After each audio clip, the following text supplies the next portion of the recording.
Bismillahirrahmanirrahim. Assalamualaikum warahmatullahi wabarakatuh. Kepada semua yang melihat audio interview pada hari ini, saya dilahirkan pada tahun 1944 sewaktu Jepun menjajah negara kita pada masa itu. Dan saya anak seorang askar. Ayah saya namanya Major Hussein bin Haji Abdul Hadi.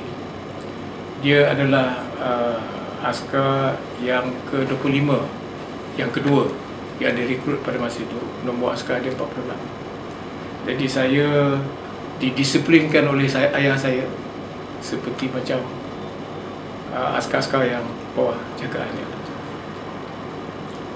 Saya membesar di Taiping sehingga sekolah di King Edward Seven School Taiping sampai tingkatan 5.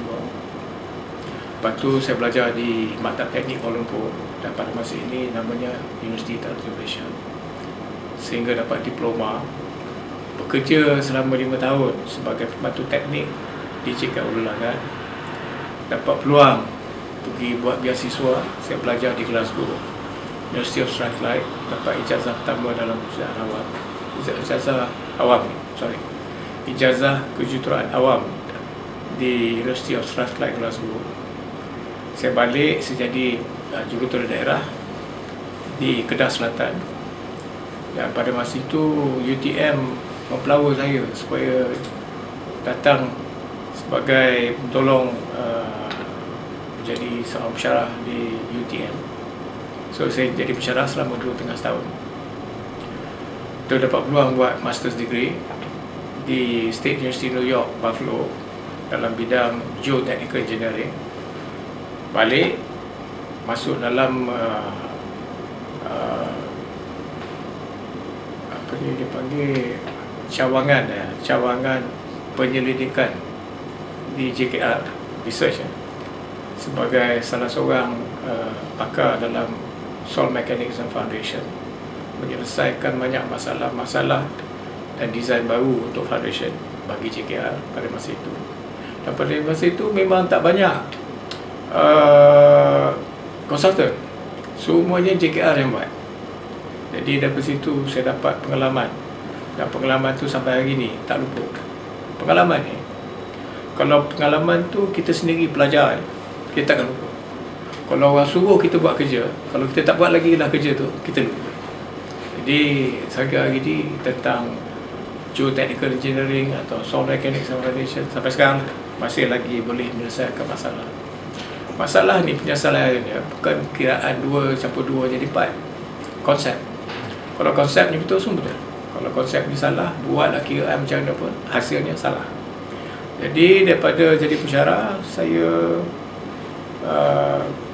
balik ke saya buat master's degree. Lepas master's degree, kerja balik dengan JKR. Dan tiba masanya saya buat management. Saya telah menjadi pengarah di JKR Perak, JKR Terengganu, JKR Pahang. Sebelum saya di director jalan, pengarah cawangan jalan.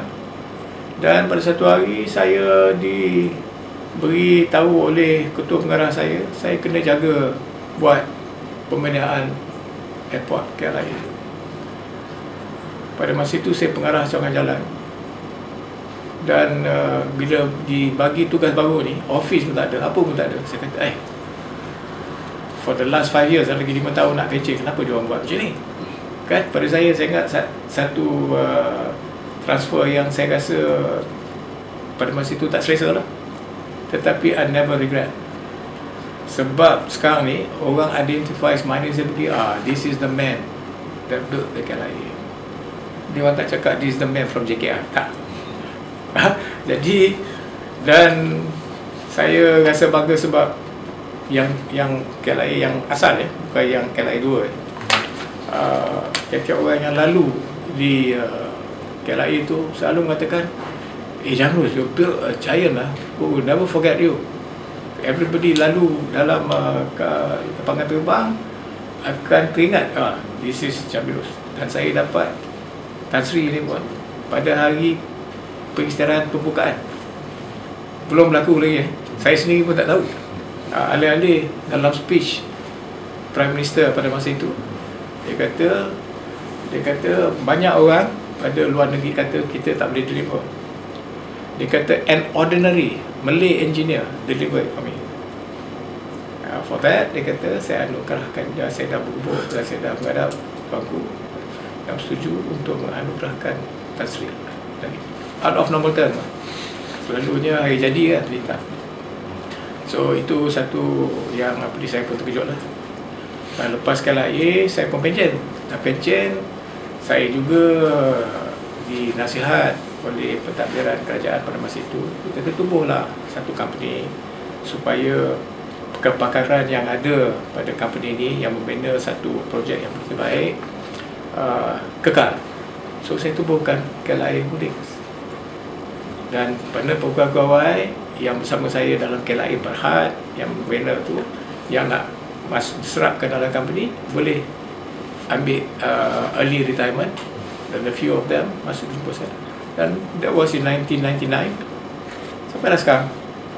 Kami jadi consultant dan kita buat development, kita property development, kita buat consultancy, bukan airport aja, any form of infrastructure ataupun building pun kita buat. Itulah pengalaman saya selama 50 tahun lebih ya. Mulai daripada pembantu teknik, pergi kepada jurutera, pergi ke jadi pensyarah dan jadi pegawai dalam CKR, sehingga jadi pengarah cawangan jalan. Lepas tu telah diserahkan oleh kerajaan membina satu projek yang mega, dan timeline dia tetap sebab nak cash sebelum Commonwealth Games. So kita start daripada end date pergi ke belakang, bukan start sini pergi ke sini, tak, end date di sini macam mana nak buat. Alhamdulillah ya, semua pegawai kita sendiri, kebanyakan pegawai JKR yang membina, yang mengurus, bukan mengurus projek tersebut. So JKR boleh telah sebut sedikit ya.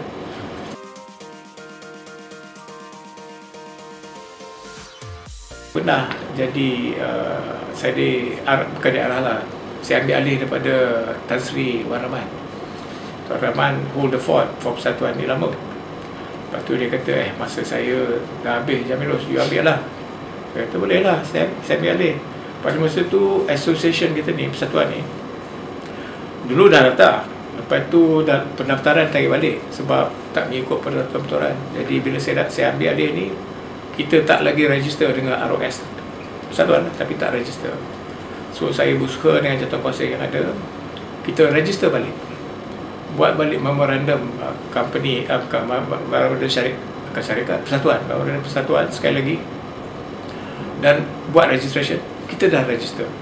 Kita diregister sebagai Persatuan Alumni Universiti Teknologi Malaysia pada 2013 hingga sekarang saya pegang. Jadi saya dah pegang daripada 13 sampai 20, 7 tahun lah. Lebih kurang dalam 7 tahun. Dalam 7 tahun ni banyak progress. Pada mulanya kita start ni, duit pun tak ada. Jadi sebahagian beberapa ahli-ahli jawatankuasa yang boleh bagi sumbangan, kami kena bagi sumbangan nak mencukupkan lebih kurang 100,000 setahun untuk membayar sekretariat. Sebab saya percaya satu persatuan kalau tak ada sekretariat yang teguh ya, yang dedicated, tak bergerak. Kalau kita ambil part time, dia masing-masing ada kerja tugas-tugas masing-masing. Yang kerja kerajaan, yang buka bisnes, yang ini sebagai sambilan. Jadi ahli jawatankuasa boleh, tapi nak sekretariat dia mesti sekretariat yang kita khaskan untuk persatuan. Di situlah kita melantik saudara Samsul ya, jadi mengetuai, and he has done a wonderful job. We are very happy hingga ke tahap ini. Pada kosong kiti kita sekarang ni adalah duit untuk kita bergerak dan bagi dan organize ya, beberapa aktiviti-aktiviti terlibat dengan student yang ada sekarang, kan alumni, bersama dengan unit alumni UTM. Dan saya ucap terima kasih kepada unit yang bagi sokongan penuh kepada persatuan. And kita bekerjasama dengan erat dan faham antara satu sama lain sekarang. Saya ingat perkara ini patut dikekalkan sampai bila-bila.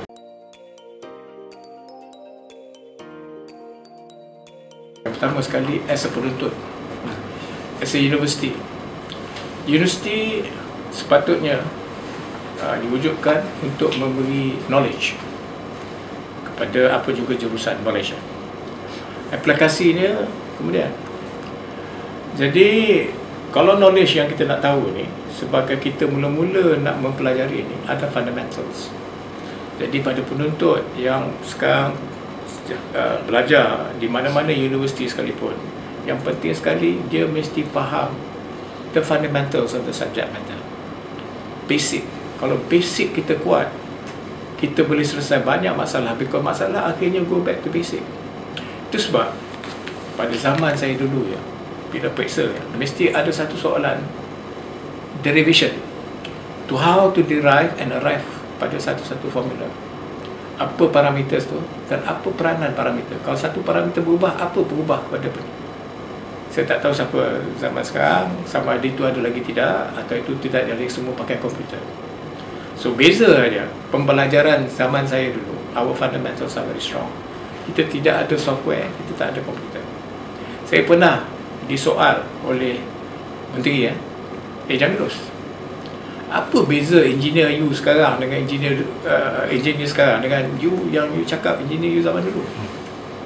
Saya kata sebagai analogi dia, kalau letakkan saya dalam satu island isolated saya dan penuntut sekarang, saya masih boleh practice civil engineering. Yang baru ni tak boleh sebab tak ada komputer, tak ada wifi, tak ada software. Itu bezanya.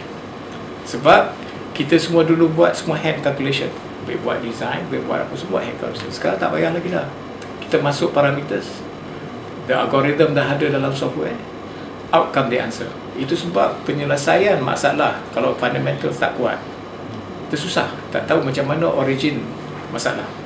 Jadi pada saya menasihatkan penuntut-penuntut, menghayatilah fundamentals, be strong in your basic, to prepare yourself for the lifelong learning. Lepas kita habis universiti, the life learning forever. Sampai sekarang saya masih belajar. Saya masih belajar, baca buku, dengar orang yang pakar-pakar bercakap dan sebagainya. Jadi menghayatikan kemerdekaan ni, saya relate balik pada pengalaman saya. Sebab saya dilahirkan sebelum merdeka. Masa saya sekolah dulu, masa sekolah rendah, Cas 1, Cas 2, saya nyanyi God Save the Queen in 1955. Ya. Lepas tu kita merdeka. Masa merdeka, sebab ayah saya seorang askar, dia pension awal, semangat dia kemerdekaan ni kuat. Dia suruh saya naik bas daripada Taiping pergi ke Kuala Lumpur. Malam bila Union Jack turun kan, saya ada situ. Ayah saya kata, ini history. Tengok tu, bendera Union Jack turun, bendera Melayu naik. Pagi-pagi dibawa ke stesen Merdeka. Merdeka, I was there. Di atas sekali dekat ujung. Itulah semangat kemerdekaan. Dan kemerdekaan pada kita ada perubahan pemikiran, perubahan pentadbiran negara. Pada masa dulu semua Mat Saleh. JKR penuh dengan Mat Saleh. Yang mengajar saya di UTM, di Technical College pada masa itu pun banyak. Ada 2-3 syarah Mat Saleh. Dan the process of Malaysianization ditukarkan, displacekan orang putih ni, ya, orang putih ni bubuh Malaysian punya engineer ke doktor ke. And then pada satu masa dulu kerajaan sedar bahawa Melayu tak ramai sebagai jurutera, sebagai apa. Itu dihantar, macam saya hantar orang lain pergi belajar di luar negara. Itulah pertama kali saya naik kapal terbang. Tak pernah naik kapal terbang. Makan pil supaya jangan mampu. Naik kapal terbang Qantas di Subang tu, kena berjalan di bawah kan, naik tangga, naik kapal terbang. Berhenti orang di tempat sebab kapal terbang kecil. Tiba ke UK, tengok masalah, kita nak respect dia pula. Sebenarnya tak payah respect, dia respect kita. Zaman dulu ya, ini 1971. Jadi kemerdekaan ni kita patut nikmati bahawa negara ni negara kita. Cara kita nak mentadbir, kita ada hak untuk memilih kerajaan yang mana yang kita nak. Kalau kerajaan tak elok, kita salahkan diri kita sebab kita yang melantik, ya. Kalau elok, kita kebangga diri kita sebab kita yang melantik. Jadilah kebebasan mentadbir, kebebasan memilih kerajaan, itulah satu daripadanya makna kemerdekaan kepada kita lah. Okay?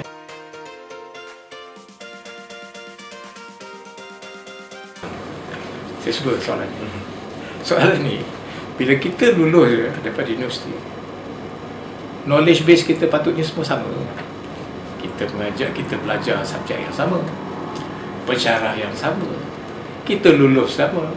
Sebab kelulusan ni dah sambil dapat first class ke, second class ke, whatever kan. Tapi akhirnya knowledge. The first class, second class itu bukan penentuan you success tau.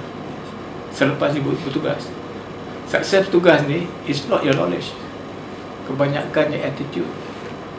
Macam mana attitude kita towards pekerjaan. Setengah orang segan bertanya, tak tahu diam. Jadi ada pepatah kita kata bodoh sombong, ya. Kita nak belajar, pada siapa juga kita belajar. Kita belajar pada driver pun kita belajar, sebab dia yang buat kerja tu, dia lebih tahu. Tuan ini macam ni.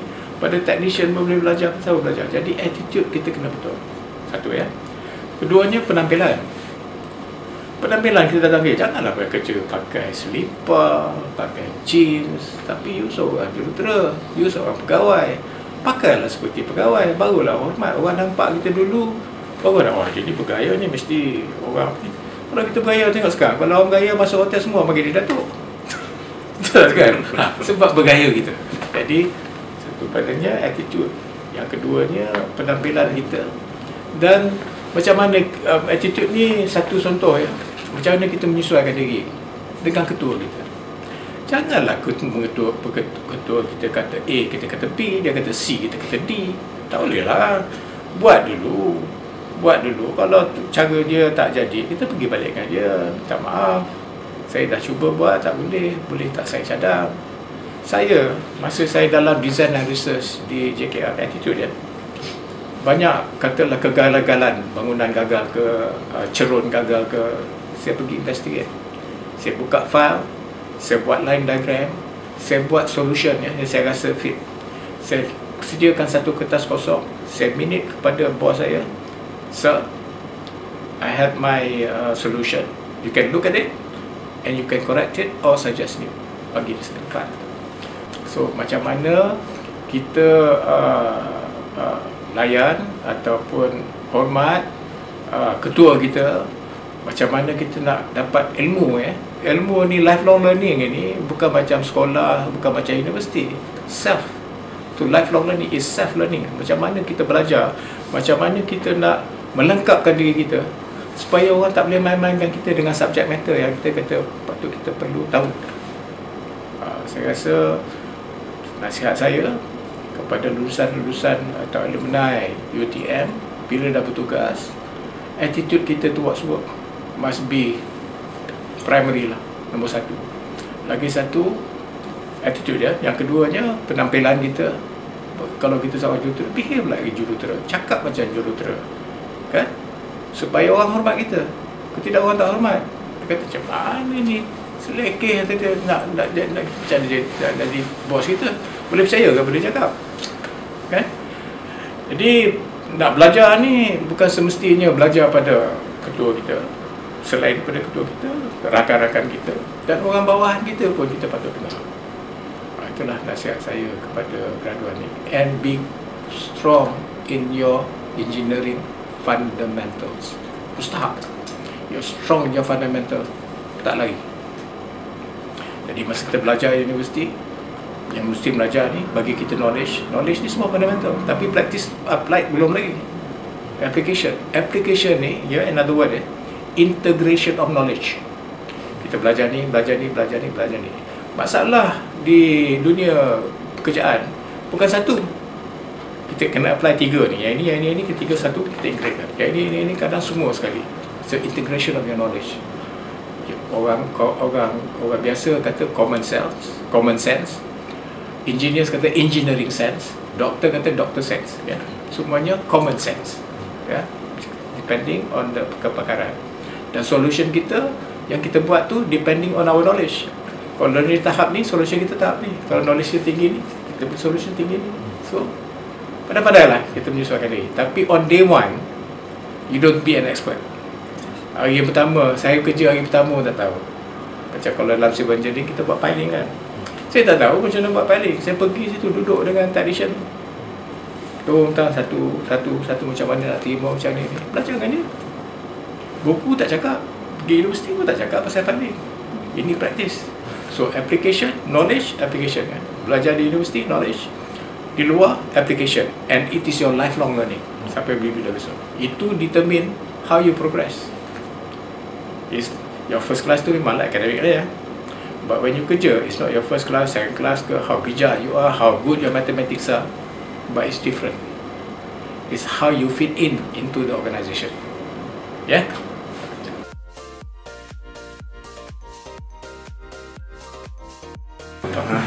Ini saya cukup suka. Dalam semua kejayaan kita ya, mesti ada orang menolong. Orang menolong bagi kita peluang. Kalau tak ada peluang, tak dapat kita bukti kepakaran, kepandaian kita, tak ada peluang. Dan orang yang saya sanjung tinggi sekali yang bagi saya peluang, Tan Yang Berhormat atau yang berbahagia Tan Sri Ainuddin Wahid. Saya itu hutang budi dengan arwah Allahyarham ni kan. Dan nasihat-nasihat dia yang dia bagi saya bila saya jumpa dia, minta tolong dengan dia. Dia kata, Jamilus, bila you dah besok maju, dah jadi orang besar, ikut resmi padi, lebih berisi, lebih tunduk. Sampai sekarang saya pegang. Dia banyak menolong saya. Dan banyak lagi lah. Ya, saya sebutkan nama saya sebut nama banyak. Yang lain-lain tu kecil hati. Saya sebut nama satu je lah.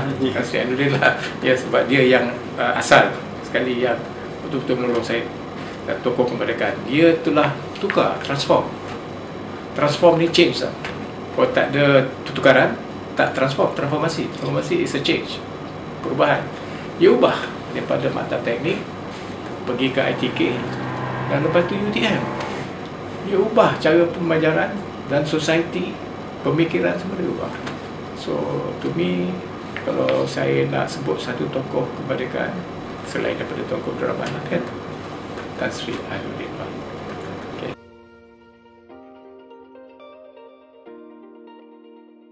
Bismillahirrahmanirrahim. Assalamualaikum warahmatullahi wabarakatuh. Nama saya Jamilus. Saya adalah alumni pada UTM, lulusan tahun 1967. Saya bagi pihak Persatuan Alumni Universiti Teknologi Malaysia sebagai pengurusinya mengucapkan selamat menyambut Hari Merdeka, Hari Merdeka yang ke-63, dan saya amat bangga yang saya melalui semua era daripada sebelum merdeka, selepas merdeka sehingga sekarang. Dan semua perubahan-perubahan yang telah berlaku adalah untuk membina satu negara yang boleh kita banggakan dan patut kita lau-laukan satu dunia. Dengan itu, sekali lagi saya mengucapkan selamat menyambut Hari Kemerdekaan.